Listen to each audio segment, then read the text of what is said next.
Hey you four, I hope you're all still smiling and enjoying the sunshine that's decided to grace us the last few days.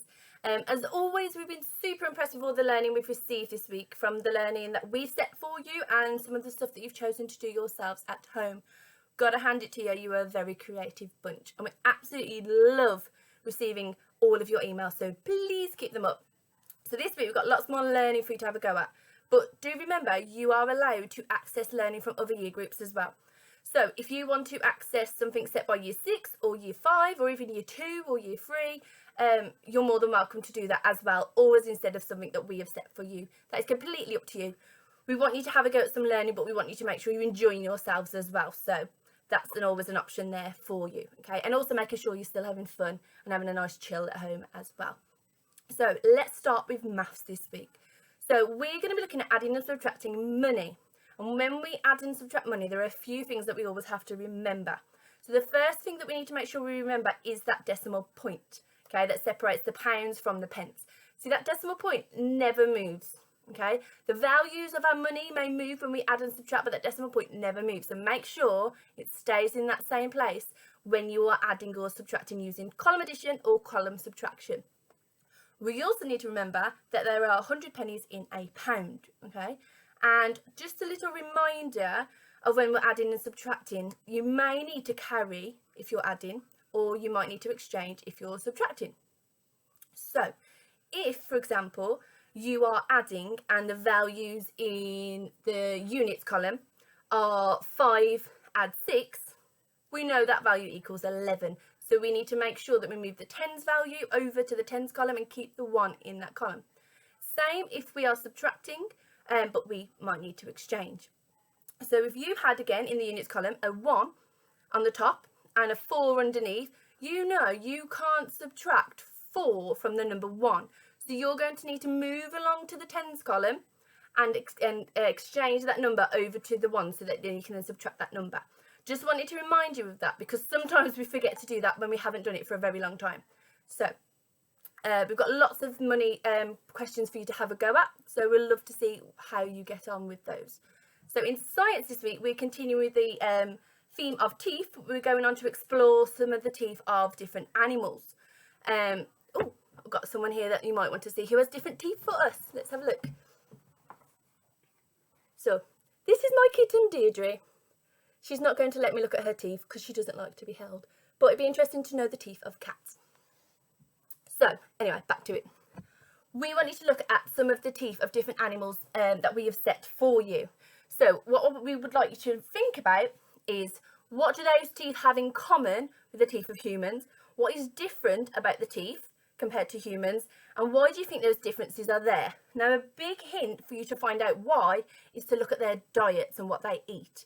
Okay, so once you've done that, if you want to, you can have a little explore and investigate some different animals for yourselves. It'd be also really interesting, a question that I've thought about is, how do animals digest food that don't have teeth? So it'd be really interesting if any of you could solve that question for me.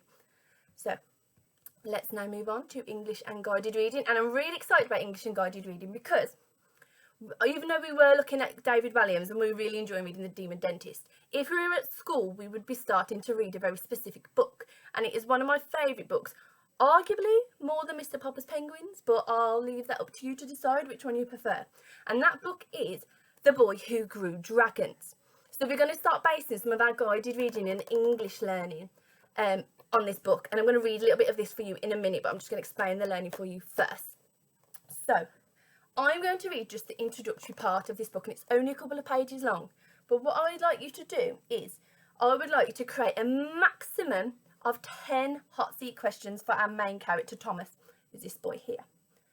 So remember, when we ask hot seat questions, sometimes we like to have a bit of a laugh and a joke and think of some silly questions. But how much are we going to learn about the plot or the character and what's going on by asking, Thomas, what's your favourite pizza topping?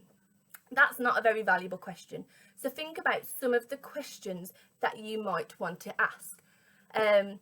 What we would like you to do then is, you can obviously write those questions down and send those over to us. But as we've been receiving so many amazing videos from you, we thought some of you might actually like the opportunity to put yourself or a member of your family in the hot seat and have a go at asking those questions. So you could sit in the hot seat and get a member of your family or somebody at home to read those questions for you and have a go at answering those questions, imagining you are Thomas. So obviously we don't know the answers, so it's just a bit of fun, so we can think about what our ideas might be, and it'd be really interesting for us to compare some of the responses that we get and what you think Thomas might say, because we can gain a lot about a character just by a couple of pages, so it'd be interesting to see what your answers are from the perspective of Thomas. Then what we'd like to do in English, we're going to keep with the dragon theme, and we're going to be looking at character description, because we know you are brilliant at description and expanded name phrases and all those adjectives put into there. So I've written a description of a dragon, and my dragon is quite ferocious and quite terrifying. But you'll notice there is a lot of description about this dragon.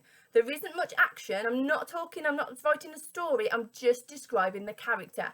And I bet by reading my description, you will get a really vivid image in your head of what that dragon would look like.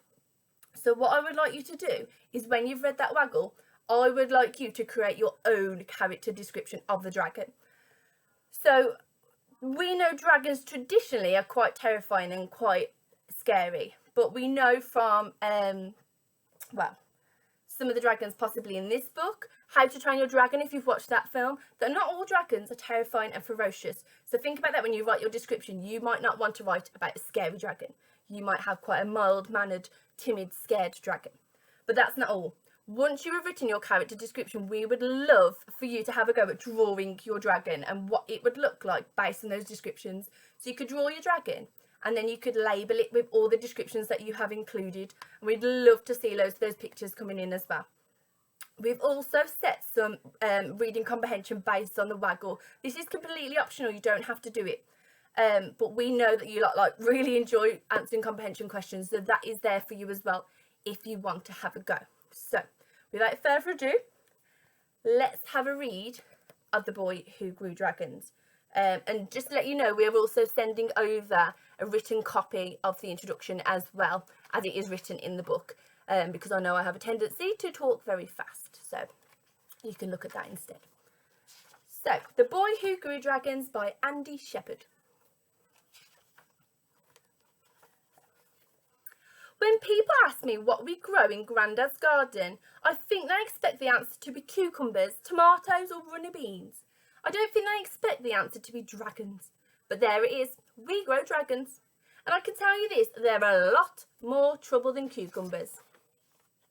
Things cucumbers do not do. Poo in your dad's porridge. Singe your eyebrows.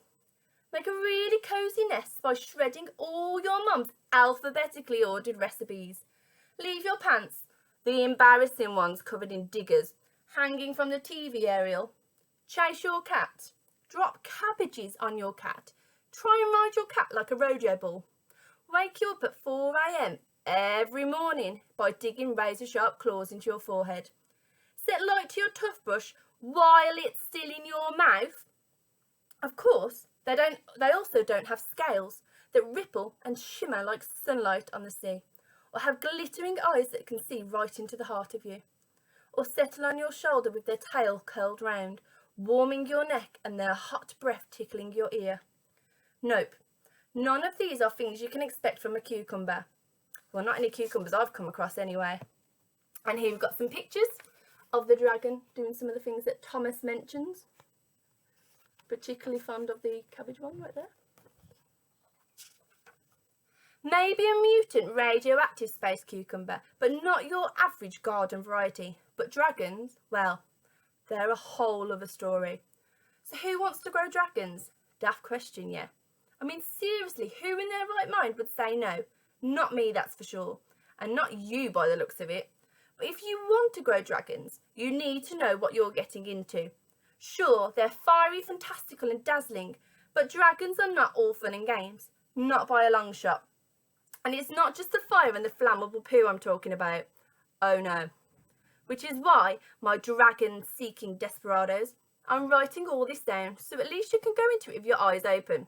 Because believe me, you'll need to stay wide, wide open. So that's just a very introductory chapter to The Boy Who Grew Dragons. And I don't know about you, but that gives us a big insight into the behaviour of these particular dragons already. Okay, so I can't wait to see what we get from you based on this book.